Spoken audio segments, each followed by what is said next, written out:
All right, welcome to the Draft Indy podcast, episode 13.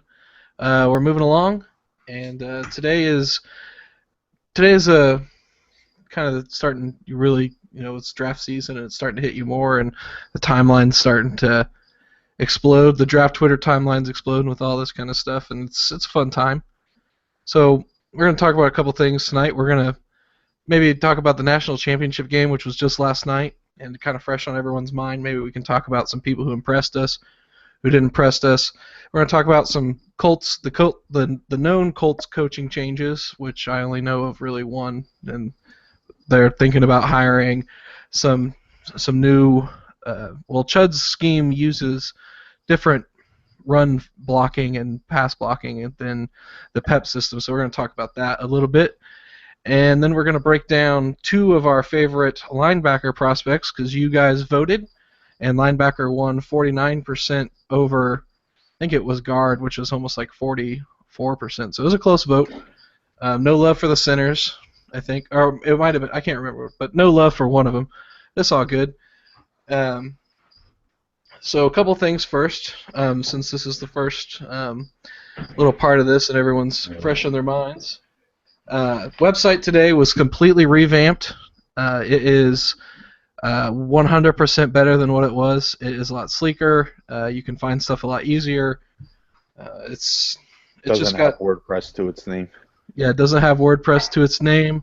All of those things. It's just draftindy.com now, and everything there is tagged. We brought everything over from the old site, so all of those old articles that you loved and you read every day, the Tyler Varga article, those are still there for you to enjoy. Hey, Grant, what shirt are you wearing right now? Oh, that's a good question. Oh, what a wonderful question. Let me just show you guys. We've got Draft Indy t-shirts. Look at that. That is the Indianapolis skyline, our logo as you know it. Nice, beautiful blue shirt. On the back, we got Draft Indy, hashtag draft season. And when my Colts account made that logo for me, thank you, my Colts account. You're getting a shirt in the mail. I got to send it to Canada. I don't know how much that's going to cost, but we'll find out. And I asked him, I told him, I was like, make the hashtag like something edgy. And I was like, I want to see it on a Monster Energy can. And that's what he gave me. And that's what we got. So appreciate that. You guys, I've got a couple of mediums, a couple larges, a couple extra larges for sale. The limited run, we're probably not going to make these again. It was just because I wanted a shirt that said Draft Indy on it because I'm lame. But they're there if you want them. They're nice, lightweight cotton T-shirt. All right, that's my sales pitch. So let's go on to the national championship game. I'm just going to throw it right out to one of you guys, whoever wants to take it. Who impressed you the most in the game last night?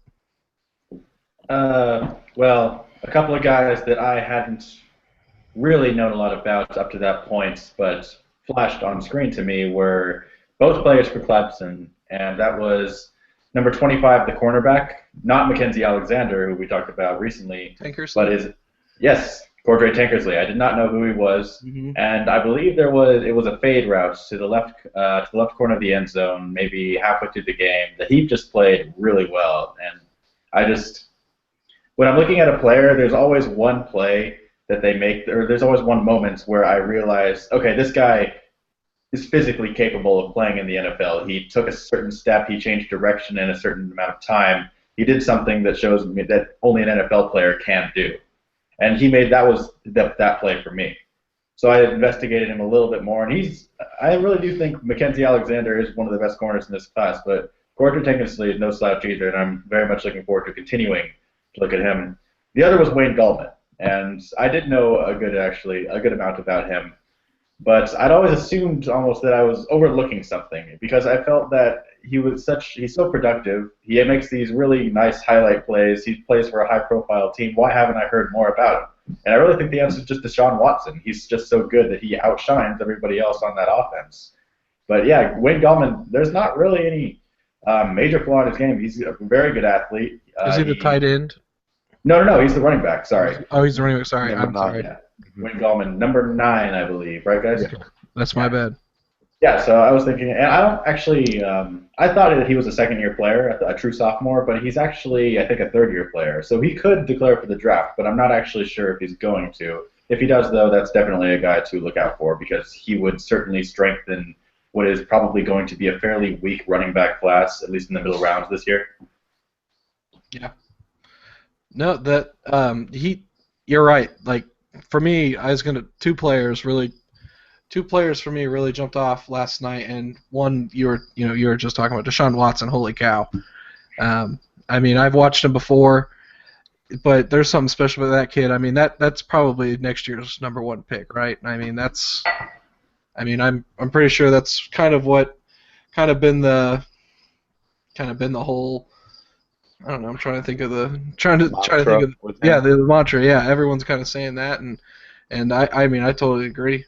And the other guy who really stood out for me, and I'm really trying to remember his name, but I've been watching him when we watched Shaq Lawson, we watched Mackenzie Alexander for last week, and when I've watched who's the other? Is it when I had watched a couple of Jaron Curse? They're all there on the defense. The other defensive end, and I'm trying to remember his name. Kevin Dodd. Kevin God. Dodd. God. Gadd. Dodd. Dodd. Okay. Yeah, he's good. That guy.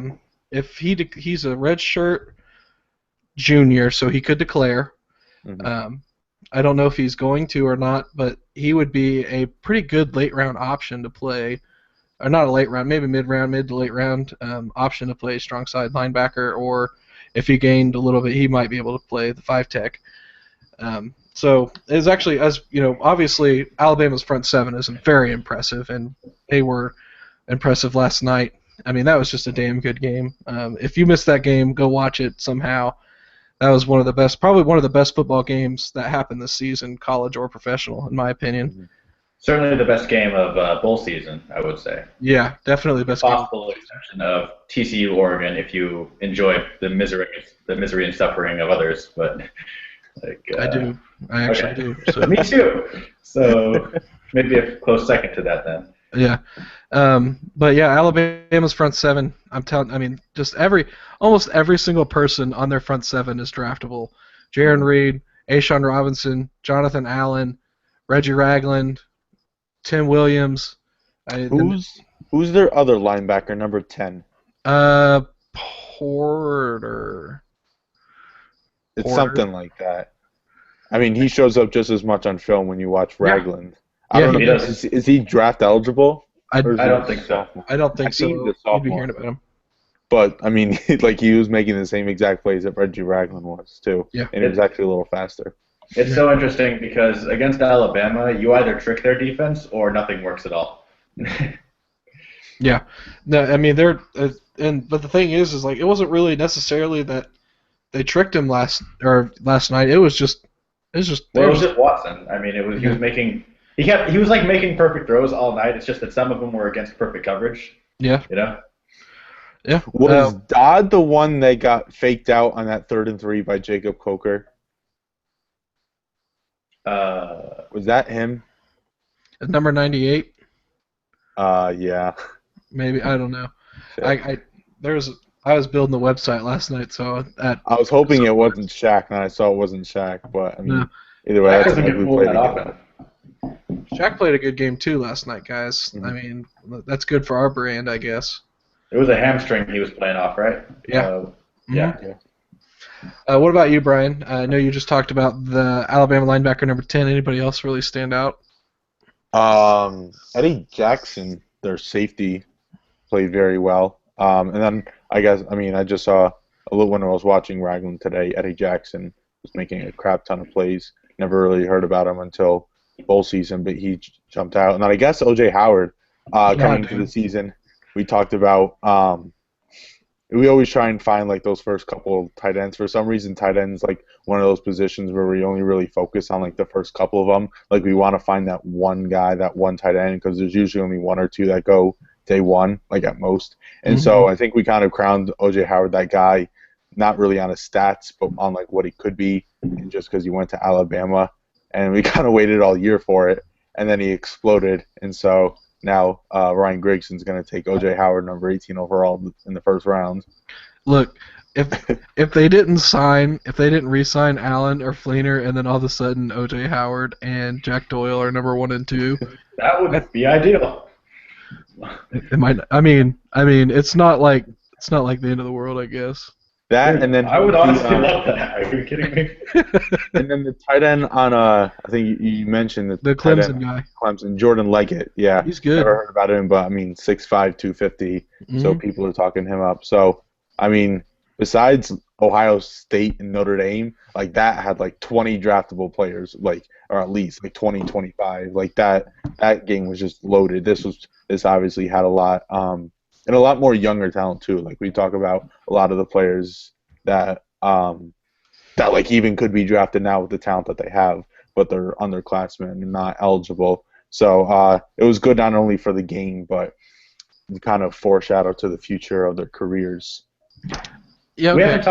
We haven't talked about the Heisman winner though, have we? No, Brian, you said that Zeke is your number 1 overall player. How far behind him is Henry? I don't know. I haven't done all my grades, obviously, but like I just think Ezekiel Elliott is the absolute best player in this draft. Okay, so how far? So then, where on that spectrum is Henry? I think Derrick Henry's a second-round running back. Okay, that's still pretty good. I actually happen to agree. I've been thinking about it because like when we talk about okay, Ezekiel Elliott maybe round 1. A couple people have been mocking that, and then we talk about like Kenneth Dixon and Devontae Booker. But like I don't know, we haven't talked about Derrick Henry to the Colts. Hey, look, to be honest, I like Derrick Henry a whole lot, but with the Colts O-line in the state that it is and run blocking, it would not be a good shake for him. You get Derrick Henry on the Cowboys, now that is deadly. Now they've got the ability to open up the lanes for him that he needs. And you can say that about 10 other running backs in this class, though. I mean, the Cowboys that's true.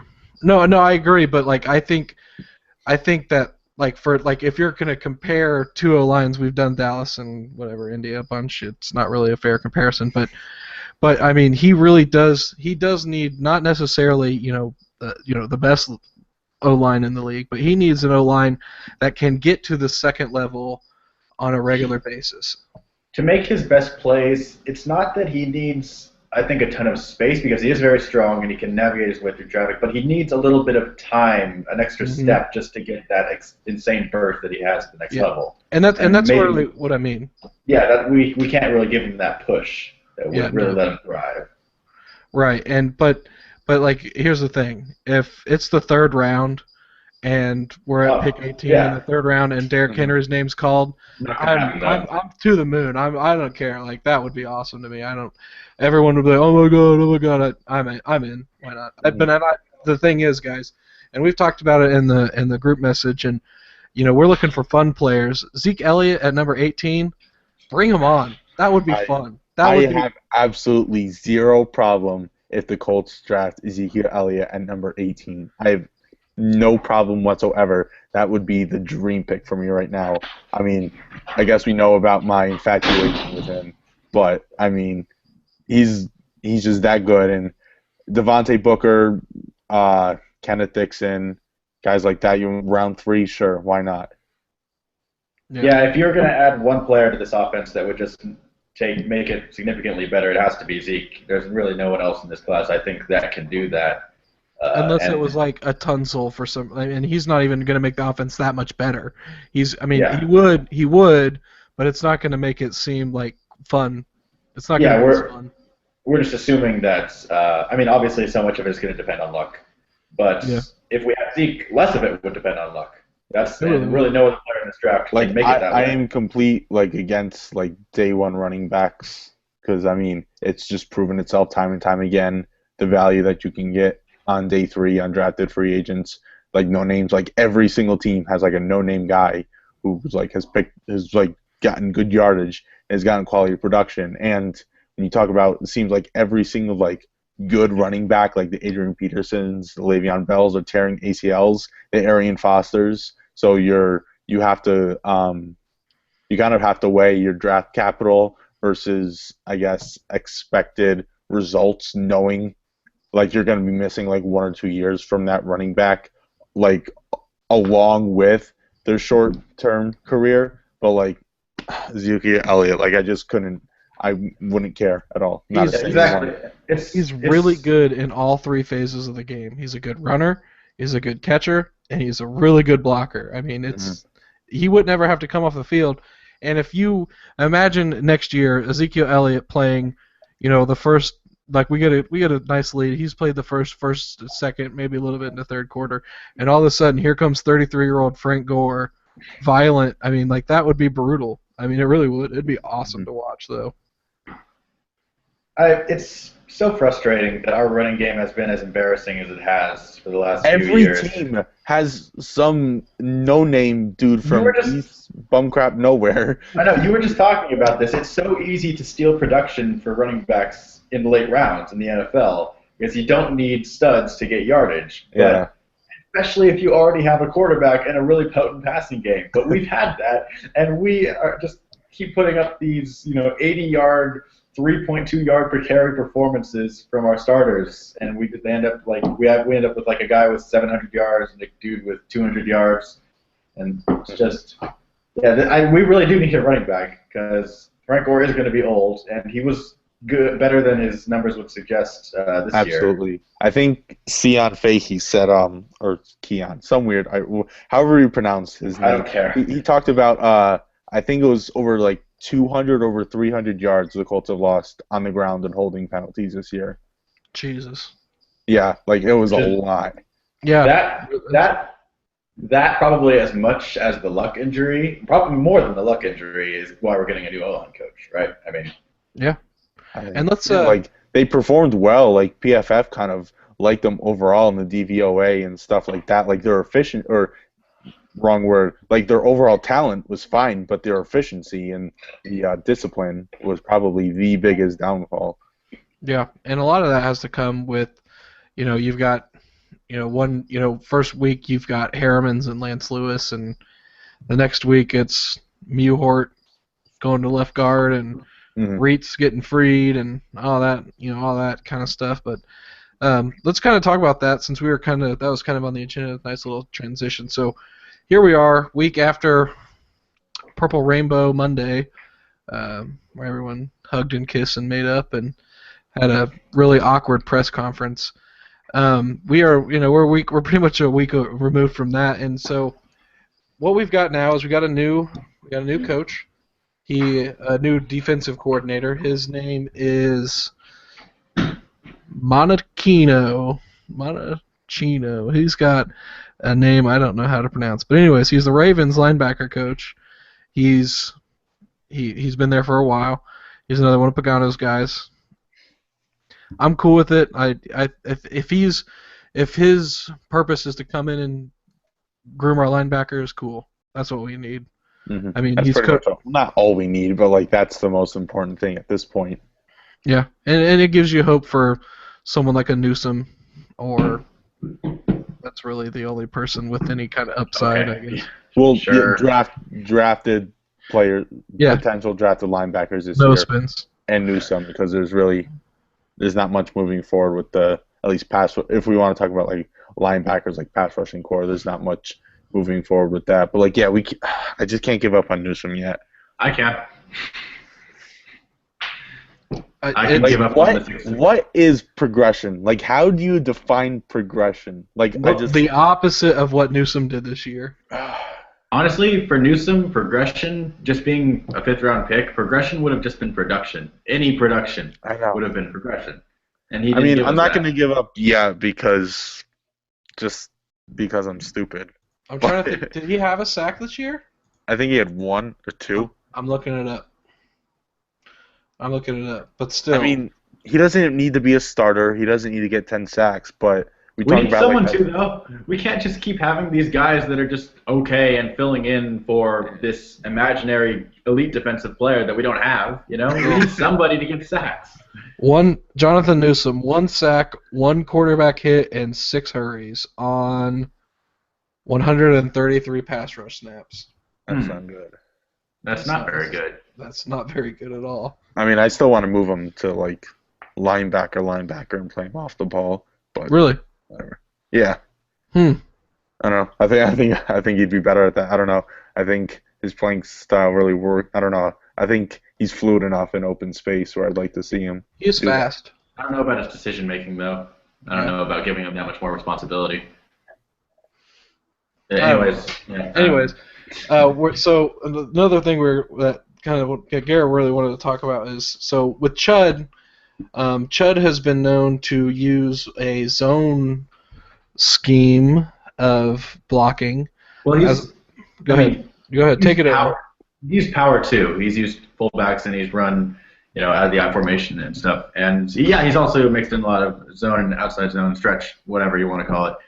But I just assumed that because he had experience with gap scheme in the past. Oh, hey, James is coming. There he is. Hey Jay. How are you doing, Jay? I'm good. You guys keep going. Sorry. Okay. Yeah.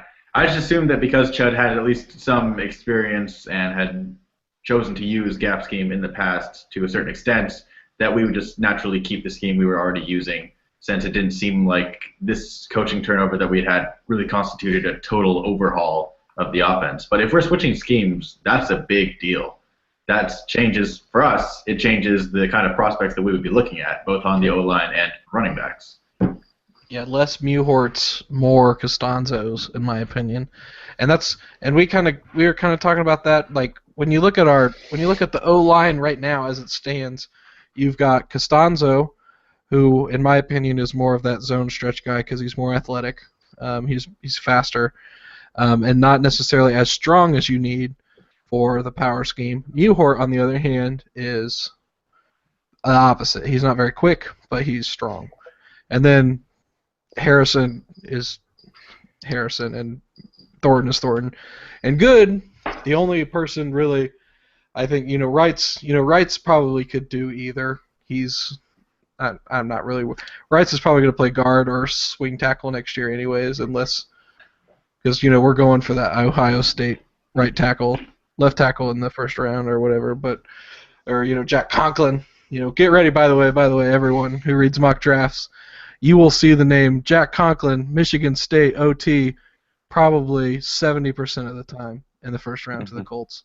There's one dude to the Colts every year that everyone just picks and sticks with. Yeah, last year it was who was it last year? It was a tackle. It was a tackle. It was it Fisher? It was Fisher, right? That was the guy we always saw in the mock draft. Yeah, or Ogboehi. Or I can't even know his name. The guy from Stanford went to the Saints. Pete, yeah. Yeah, Pete. Yeah, those three. Yeah, Andres. Andres Pete. You're right. Is Andres Pete and those other guys? But Jack Conklin, I think his name is it Taylor Decker? Is he the Ohio State tackle? Yeah. Those guys. Get ready to see those guys over and over and over. It's a fact of life, I think. But you might even start seeing like Ryan Kelly sneak up. Their Colts are gonna pick 18 because Travis Frederick was picked at 18. What I mean? Like they're gonna get all sorts of crazy explanations for draft picks in these mock drafts because everyone's gonna be like, well, I really don't know what the hell I'm talking about, but here you go. No, they're all gonna say the same thing though. They're gonna say the Colts are picking an O-line, and then it's just gonna be some franchise quarterback Andrew Luck who was injured last year. And you gotta protect your franchise quarterback. You gotta protect your franchise quarterback. You gotta protect your franchise quarterback. He got hurt, so you gotta. He got hurt. You can't let your franchise quarterback get hurt. You gotta protect him. Yeah, exactly. Oh yeah, Andrew Luck. They went through 7 quarterbacks this year. Of course, their O-line sucks. And it's like, well, we really, we took Matt Hasselbeck a day removed from being on fluids, and put him on the field. Like, I mean, the dude had an IV with fluids, and he's out there trying to play a game against J.J. Watt. Yeah. Whatever. Anyways, back to the scheme thing. Like, when it comes to the difference between the power guys and the zone guys, what's the difference? We're looking for guys who are more what, Garrett? What do you think? Or any other guys? We already kind of said this with Costanzo and Mewhort. We're looking for guys that can excel on the move. We're looking for, I think, with zone, I think chemistry becomes even more important because you need to know when to shed your block or when to move on from your block. You need to trust the guy next to you to hold his block. And it also, like I said, changes the kind of running back that you're going to look for. You're going to look for what's the term people in draft Twitter like to use? The one-cut runners. You guys, because they're waiting, they're moving with the O-line because the O-line's moving. The whole thing is moving to one side on a lot of zone, a lot of stretch plays, and then they're waiting until they see the opening, and then they make that one cut and they go. Yep. And that's and that opening could come pretty much anywhere. It's probably usually in the same couple places, but it could theoretically come anywhere because the entire line and the entire defense is moving. As opposed to a power scheme where you basically just hand the running back the ball, you point in a general direction, and he just goes. Yep. Yeah, and everyone who knows my Twitter brand knows I'm not a fan of Khaled Holmes. But a switch to a zone scheme might be the best thing that's ever happened to Khaled Holmes. Because he's weak, right? He's weak. But the thing is I remember from his tape, just like when you watched, I can't remember, the guy who went to San Francisco, and you watched Max Tuerk. Marcus Martin. Marcus Martin. And then Max Tuerk, USC, right? Yeah, I think. So those are Pac-12 guys. Yeah, the Pac. Well, those three all came from the same school. But anyways, like they are very athletic and they can move. They move very quickly and they're smart, and that's what you really need for zone as opposed to the power, which Jonathan Harrison was more suspect to because he was huge and just strong, but he was kind of dumb. But I'm trying to think of a better word to say than that because I'm sure he's not dumb, but he was not. Football intelligence was low. There we go. Football dumb. So that's I guess a better term. But it'll be interesting to see what we're looking for. But the Stanford guards are, that guy Joshua Garnett, or I think it's Garnett. He might not be someone that we really look at anymore. But he's a gap player. I mean, Stanford runs gap scheme, and they did this with David Yankee. They did this with David DeCastro. They did this with Jonathan Martin. They take their big, strong, scary guard. They pull him. And then they have their big, strong, scary running back run behind him. And they do that again and again and again until someone starts to cry, whether it's the other team or someone watching at home. It could be both. It could be Garrett. Yeah, it could be me, depending on the outcome. But, yeah, so if you see Joshua Garnett being mocked at number 18 to the Colts, and we do indeed switch to his own scheme, that's probably a less likely scenario. Right. So that's what we'll talk about that more as we get into some guard prospects, because you look at Ryan Kelly, who I've been planning on writing an article for, but I might consider changing my mind if we really do hire someone else because I don't know necessarily that Ryan Kelly's skill set fits that, but I might still write it anyways because I like him and he's a really good center prospect. But let's kind of transition from that. Well, wait, before that.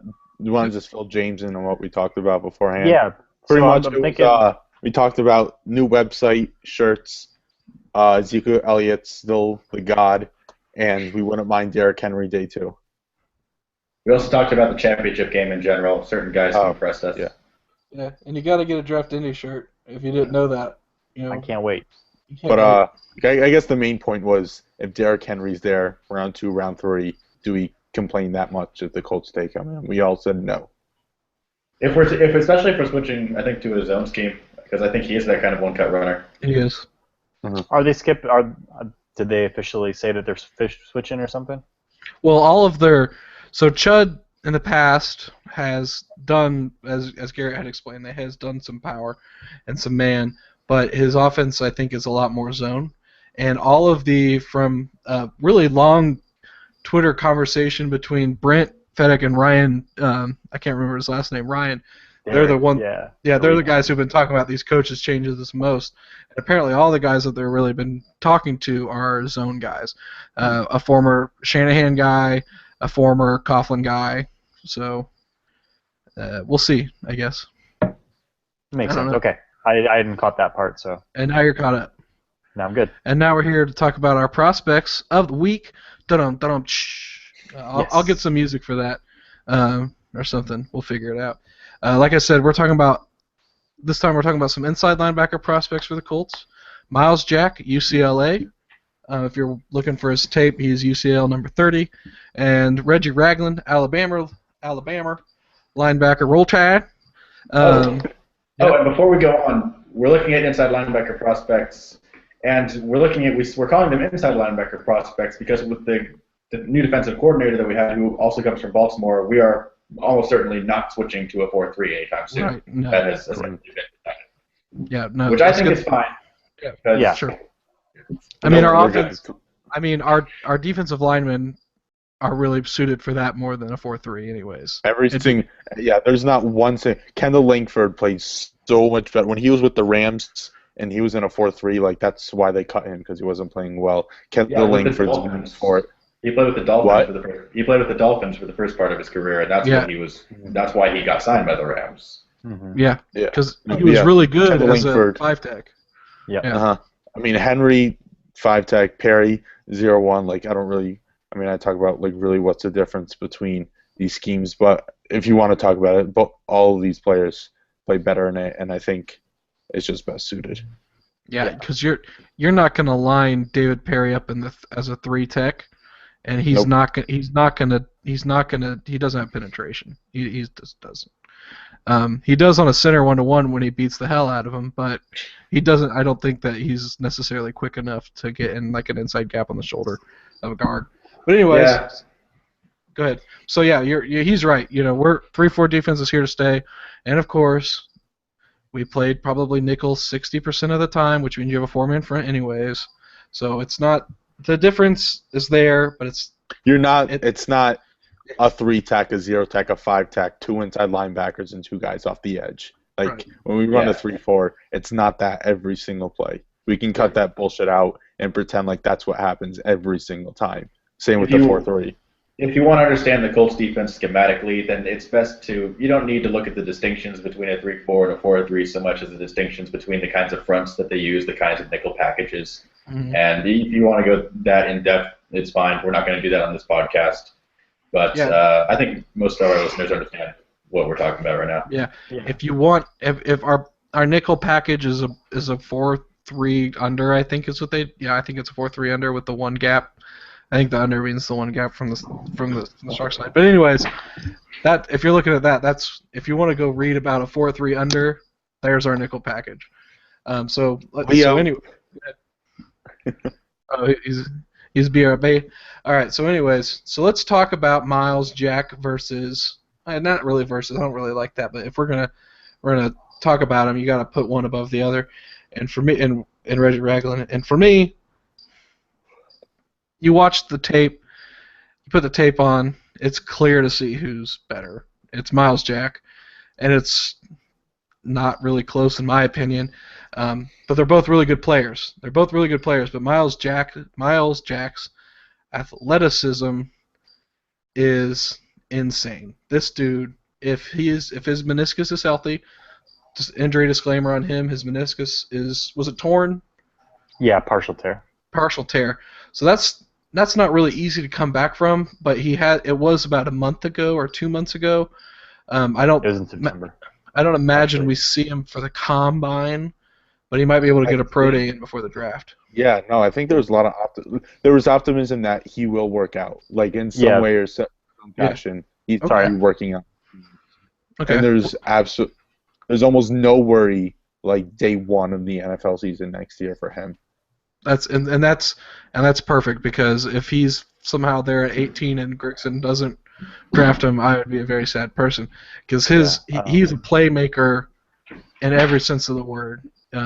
You watch the UNLV tape from this year. He played slot corner the whole game. Did you guys watch that one? He played slot corner. Me off. But yeah, I mean, you can't he did fine. He did getting good. mad at him. Yeah.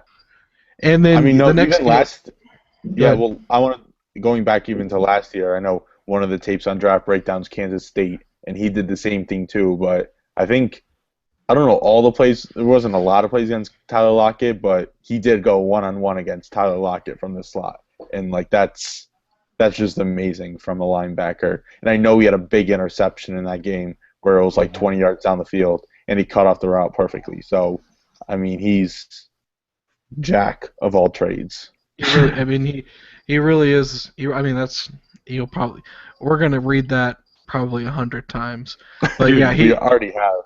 But yeah. Dude, my earliest memory of Myles Jack as a Pac-12 fan, maybe everyone else remembers this too. In 2013, as a true freshman, he was playing running back for a lot of snaps. Wasn't he Pac-12 like rookie of the year or something? Yeah, like, for yeah, offense? he was freshman of the year, I think, on offense. Yeah, he made the All Pac-12 team or something for freshman on offense, and he was. Go look at his runs, man. He's outrunning the whole entire defense. He scored like 4 touchdowns on his first 4 touches.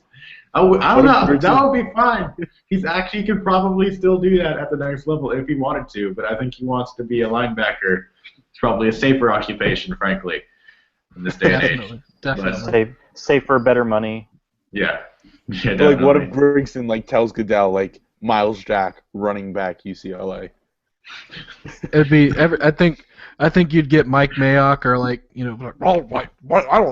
don't know what's going on over here. The roller coaster of emotions on just the Indianapolis Colts select Myles Jack, running back, UCLA. Yeah, Myles Jack. Yeah, up high, and running back, and everyone would be like, they just say running back. I don't know, Ryan. I don't think you need any more help making Draft Twitter think that you're a terrible GM. No, I kind of just want him to go into no fucks given mode. I mean, if he drafts Zeke in the first round, what are people going to say? Or if he drafts Henry, another Alabama running back, the takes are going to fly. Yeah. It's going to be the takes would fly. I mean, you say that, no fucks given mode, but he drafted our 5th wide receiver in the first round. Okay, I don't want him to go that far. I don't want him to hurt me specifically. Okay. But other people, he's going to do it again. Yeah. Corey Coleman. Dude, remember last year we all thought that a running back in the first round was the absolute worst case scenario? Oh, we were so naive. Well, my worst case scenario wasn't wide receiver. I was on board with wide receiver if we were talking someone like Devontae Parker falling. I wasn't expecting it to be Dorsett. That was a strange choice. Well, or like Green Beckham or something. Jesus. No, Green Beckham had too many. He wasn't being considered in the first round.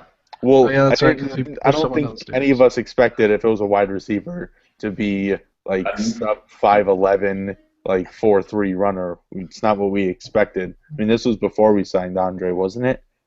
After. No. Yes. It was after. Yeah. Wait, it wasn't? Oh yeah. Well, yeah. Well. Yeah, because that's why he was coming in as the 5th wide receiver. Otherwise, he'd be 4. Because that makes it better. Okay. Well, no, 6th. He was 6th after Deron Carter. Remember, Jay? Yeah, but I never really thought Deron was going to get snaps over him. I know. 7th after Nobody smart did. Hey, you didn't see him at training camp, okay? Okay? You didn't see him at training camp. But then again, he's playing against Jaleel Brown and I don't even know. I remember a couple of weeks ago there was a cornerback on our team with a hyphenated last name. I had never heard of the guy before in my life.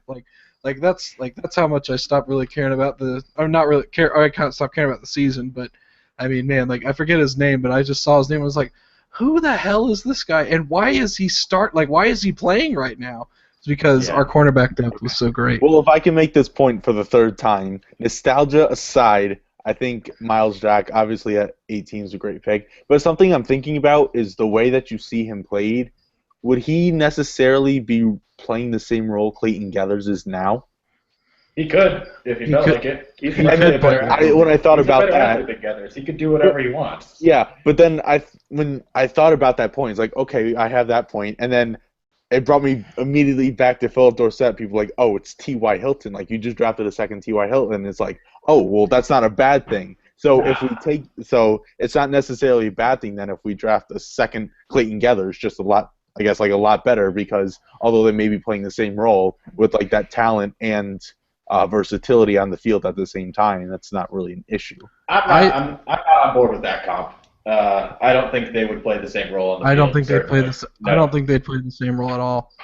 First of all, Geathers wasn't even fully integrated into that role late into the season. No, he wasn't. No, he was actually he was playing a pure safety role. Yeah, he was. So that whole thing that we saw in preseason that we imagined that probably might still be ideal for him, depending on how things go.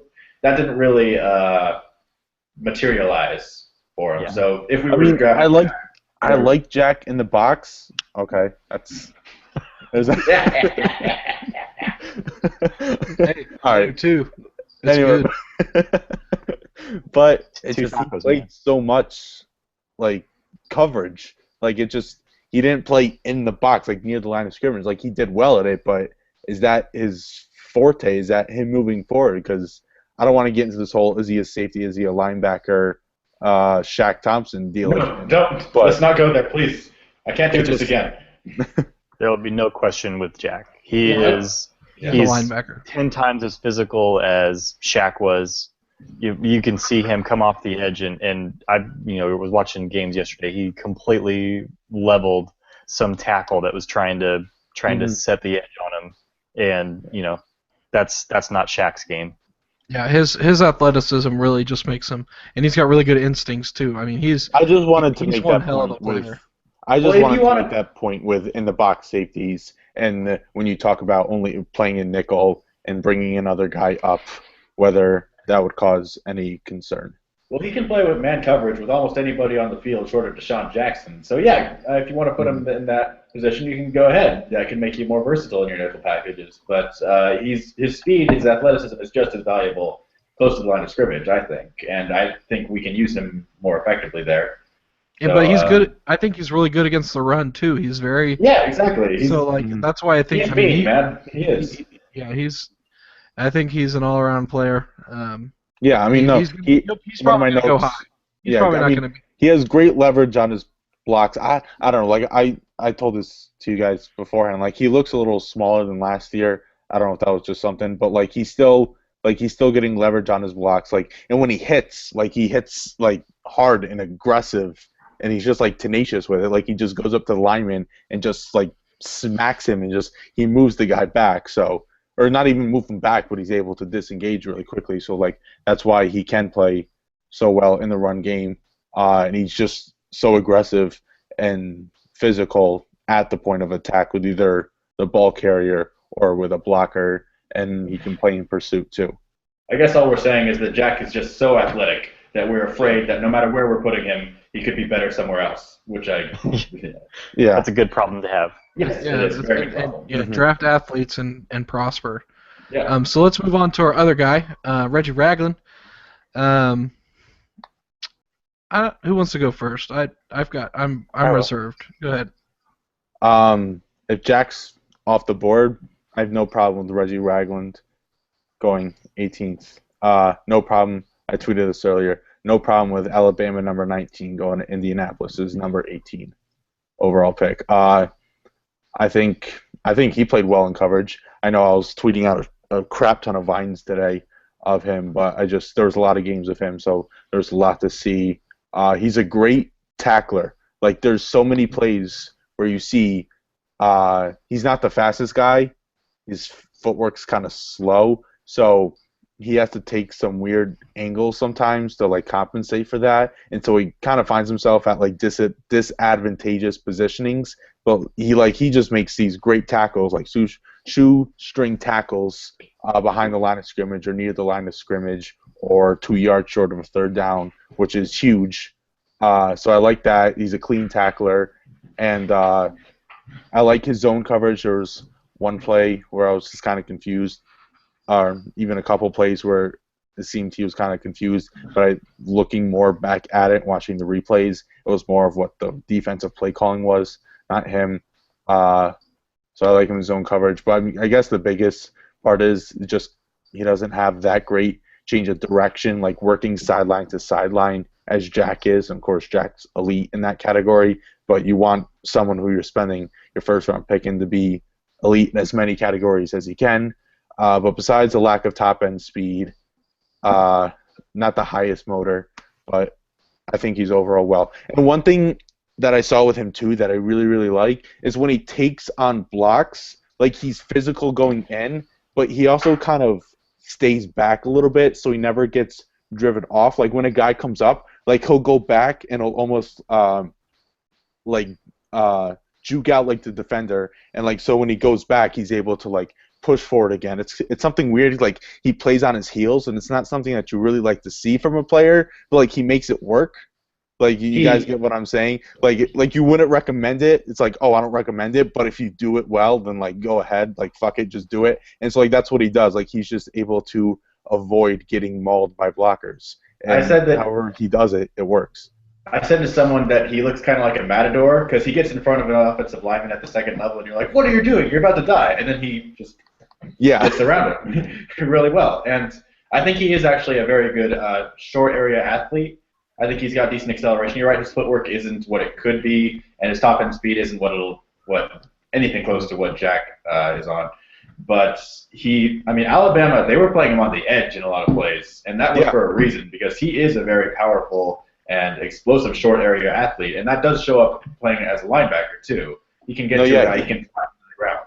Yeah, absolutely, Garrett. He fights like through the traffic, like he finds the lane right, and like you said, there were a lot of plays. I was like, Nick Saban, like, what are you doing? Kirby Smart, what are you doing, lining him up on the edge? But like, he went head to head against guys like Jack Conklin. I know, Garrett, you tweeted out something him against Laramie Tunsil. Like, it's not Laramie Tunsil. It was Laramie Tunsil's backup, and he made him look like an idiot. But exactly. But like, he actually improved. Like, you saw the progression. Like, through like watching the games, I watched them in chronological order. Like, you saw him actually learn how to rush the passer from the edge. Like, he learned how to time his hands and to counter. I was about to say, once he learned how to use his hands, he was just he was really like Jack Conklin's punch, and like like you said, natural like short area athlete. Like, he has a natural bull rush that he uses very well, and maybe they'll never be used, but because he's going to be focused mostly on A-gap blitzes, but that translates to blitzing those skills. Exactly. But so I like Reggie Ragland, no problem. Once again, would not mind if he's drafted ahead of Myles Jack, unless something horrific happens with that injury. No reason for concern there. Jay, what you got? Yeah, Jay, what you got? I like Ragland. He's going to be. I feel like he's going to be the kind of player that he's going to be a good player for 10 years. You're going to be happy that you've got that guy, and everything's going to be good. You're going to be okay. But when you're looking at a guy like Jack, you're talking about the potential of having that super high ceiling, all-pro, special kind of player. I don't think Ragland. He's going to be good. You know, he's probably going to be the kind of guy that's going to rack up tackles and make some Pro Bowls. Yeah, he'll make some Pro Bowls. DeQuell Jackson. Not actually DeQuell Jackson, but that kind of player that's going to get lots of tackles and good votes, and he's going to be a good player for your defense. But yeah, I love Jack. That guy is going to be so good if he just works on his defense. I mean, he's only played for like 2 years of defense, and he's that good already. He's going to be a top 10 pick probably. So we're dreaming by getting there. Earlier we were talking about their injuries, by the way. His meniscus tear, they're quoting 4 to 6 months on that, and the combine would be 5 months. So they are hopeful that he's going to be able to work out and definitely be good by the time season rolls around. He'll definitely be there for medicals and interviews and all that kind of stuff. And we'll get into that because combine to me is so fascinating. It's like a job fair almost. It's really fascinating, and we'll get to that because I'm kind of a nerd for that kind of stuff. But for me, Reggie Ragland is that tackle machine. You just see tackle after tackle after tackle, and he sheds blocks. He sheds blocks like you guys are talking about. It's nuts. And then he makes those tackles, and the short area quickness. I saw a tweet, and after I watched Reggie, and it blew my mind because it's so true. Derrick Henry might run a 4.4 40, and Ragland might run a 4.9 40, but they'll have the same 10-yard split. Mm-hmm. Yeah, that's actually a good point. I'll bet you they both do good on the broad jump too. Yeah, and Ragland kind of reminds me of Eric Kendricks a little bit, because like Kendricks wasn't like the fastest guy. Like sideline to sideline, if you want to like talk about his agility, it really wasn't that good. No, but they were both. If you ask him to go like 6 yards off the line of scrimmage and like pursue a gap into the backfield, like 8-9 yards, like he'll do it, and he'll do it quick, and he'll get there, and he'll make the tackle.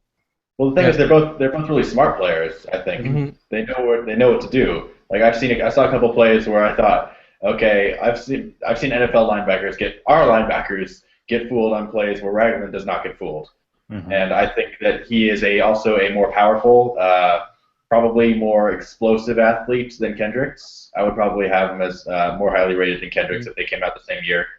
But yeah, Jack's elite upside comes from his insane athleticism. And Jay, actually, you reminded me. I forgot he was recruited as a running back. I think that's what he played in high school. I don't think he played any linebacker in high school to any real extent. So this is only his. That's his first time. Yeah, he doesn't even have 3 full seasons as a defensive player under his belt yet, but he's already this insane. So the upside with him is really crazy. Probably, I can't really think of a higher upside player in this class really than Myles Jack. And he's only 20. Yeah. Wow. Oh my gosh. Really? 20. I didn't know that. Wow. Shit. There's no way he falls to 18, but if he does, that's the guy. And if he's not there and Ragland's there, Ragland's the guy too. Yeah. But we all know it's going to be O.J. Howard. I mean, it's Sterling Shepard.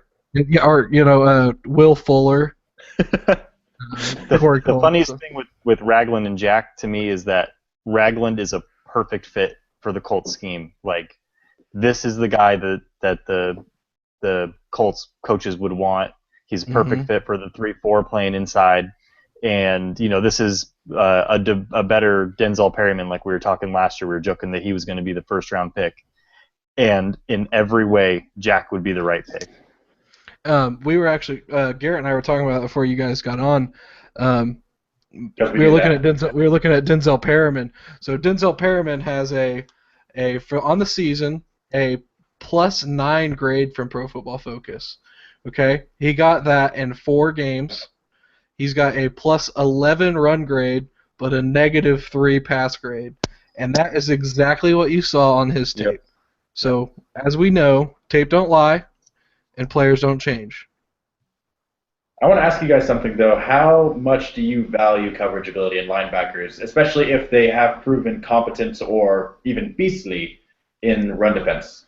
I mean, it is important. Like, it's not like a question of it is. Like, it is. And just watching Ragland, like, he had overall, like, he had the competence when playing in zone to continue his eye movement from the quarterback to his area, kind of looking at the receivers back and forth.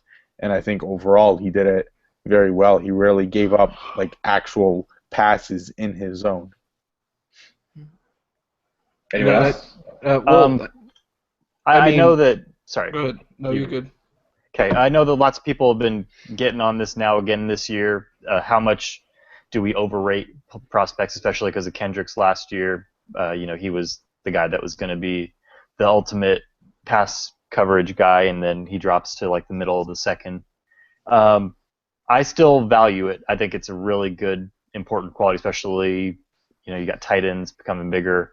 You've got lots of crossing routes all the time now. That's what offenses are becoming. The Patriots offense, where it's quick hitting passes and you get the ball out and just take little tiny chunks and not take deep shots too often. So I still value it. I know lots of people are getting off. I still think it's very valuable.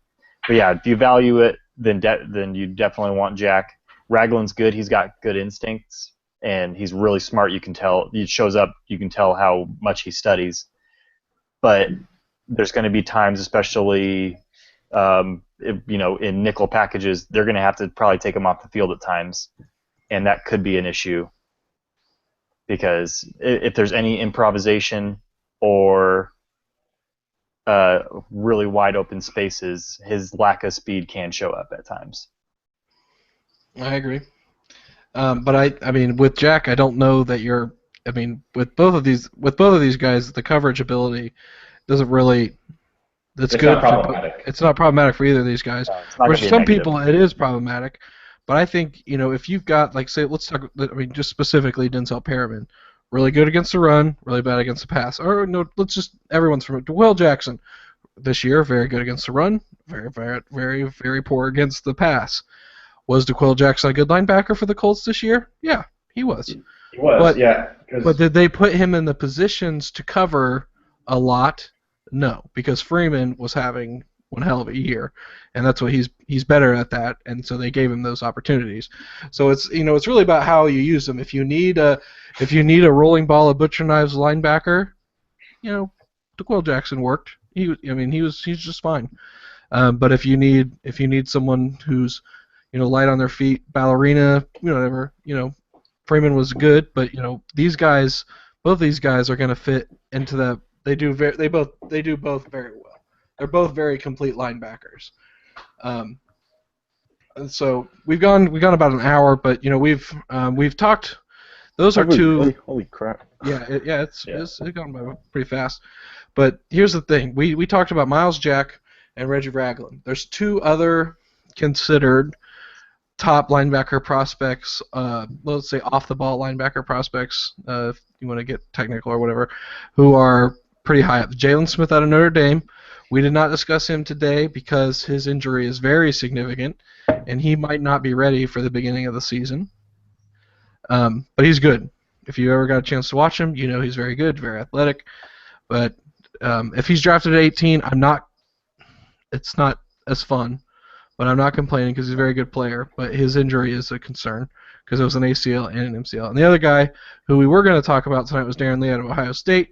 But I don't think, in my opinion, he doesn't even come close to the tier of those three others. But we'll probably get into that more as the season goes along. Is he going to be a bad pick in the second or third round? No. Is he what you want at pick 18? Not necessarily. But so there's that. So here we are. Next week, James won't be with us. But it's all good. We love you anyways. You enjoy what you're going to go do. And then us three, Brian and Garrett and I, are going to talk about some prospects for the Senior Bowl, which isn't next week but the week after. So we're going to talk about them next week. So when the practices are happening and you're watching them live or DVR'd like I will be, you've got an idea of who we kind of like, who we don't like, who would fit on the Colts. Because some of these players we might like a lot, but they're not going to be Colts players. And so we'll get into that next week, and we'll continue to keep you updated on coaching stuff if we find an offensive line coach or a defensive back coach or something like that. I mean, here's the thing. I don't really know much about these coaches and, what are they bringing to the team or whatever. You can look at past success kind of and see what you think. But, in the end, a lot of it comes down to the OC-DC type stuff. And I don't know. Does anyone else have any parting shots for this evening? No, not really. No? Roll Tide. Right. Yeah, roll Tide. We'll work on some, I guess, more content. Oh yeah, more content is coming. I put off my article to bring you all the new website, which I felt like was a much needed. It's going to make everything else better. We're going to have featured posts. There'll be 3 featured posts at any given time on the website, plus some sliders that have, recent posts, and we've got author pages and all this kind of stuff. It's cool. So go to the website. Make sure you double check it out because I put in a lot of work on it. And if you want, again, I've got some magical T-shirts for sale. Let's see where we go. Here we go. Draft Indy T-shirts. This is the only time I'm doing these commercials, by the way. I promise. I already made an infomercial. Yeah. Next week you'll see the infomercial before, and then I won't talk about it during the podcast. But the infomercial will be on before. And don't forget, it is draft season. And enjoy your draft season here at draftindy.com. Let us know. We need some more guests too. Yeah, and yeah, if you're interested and you want to come on and we like you, we might bring you on. So. Okay. Well, it goes if we like you, yeah. If we like you, if we respect you, and then if you want to join, and then do you have anything good enough to say? Yeah, and then Kyle. Or if your name's Ollie and you want to come on sometime. True. If you have an accent, that goes above everything. Yeah, we're promoting diversity here. Yeah, diversity. So, again, if you're going to enjoy your draft season, enjoy it at draftindy.com, and we'll see you all next week. Thanks, guys.